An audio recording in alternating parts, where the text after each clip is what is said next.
আসসালামু আলাইকুম প্রিয় দর্শক। গর্ভাবস্থায় দুর্বল লাগা কি স্বাভাবিক নাকি এটি মারাত্মক সংকেত হতে পারে? গর্ভাবস্থায় মা বোনদের হিমোগ্লোবিন লেভেল সাধারণত 12 থেকে 16 থাকা উচিত। যদি 12-র কম হয়, 12 মিলিগ্রাম বা পার ডেসিলিটার যদি থাকে সেক্ষেত্রে ঠিক আছে, বা এর বেশি থাকলেও ঠিক আছে। তার কম হলে আমরা ধরে নিই যে ধীরে ধীরে অ্যানিমিয়ার দিকে যাচ্ছে, অর্থাৎ রক্ত কমে যাচ্ছে। আপনার যদি অ্যানিমিয়ার দিকে যায় বা রক্ত কম থাকে, সেক্ষেত্রে আপনার শিশু কিন্তু অক্সিজেন কম পাবে এবং প্রিটার্ম ডেলিভারি হওয়ার ঝুঁকি বেড়ে যাবে। এবং সেই সাথে আপনার শিশুর ওজনের পরে বড় একটা ইফেক্ট ফেলে।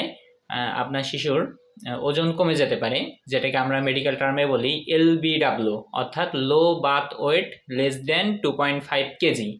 মানে আপনার শিশুর যদি 2.5 কেজির কম হয়, সেক্ষেত্রে শিশুটা মানে পরিপুষ্ট বাচ্চা হলো না, এর এই ঝুঁকিটা থেকে যায়। এজন্য প্রিয় দর্শক, আহ, এই ঝুঁকি যদি আপনি কমাতে চান, আপনাকে নিয়মিত ফোলেট এবং আয়রন চালিয়ে যেতে হবে। আপনি কখনো আপনার হিমোগ্লোবিন লেভেল পরীক্ষা করিয়েছেন? সেটা কত পয়েন্ট পেয়েছেন, কত মিলিগ্রাম পার ডেসিলিটার, অবশ্যই আমাকে কমেন্ট বক্সে জানাবেন। আজকের ভিডিওটি এ পর্যন্তই। সকলে সুস্থ থাকবেন, ভালো থাকবেন, আমার সাথেই থাকবেন। আল্লাহ হাফেজ।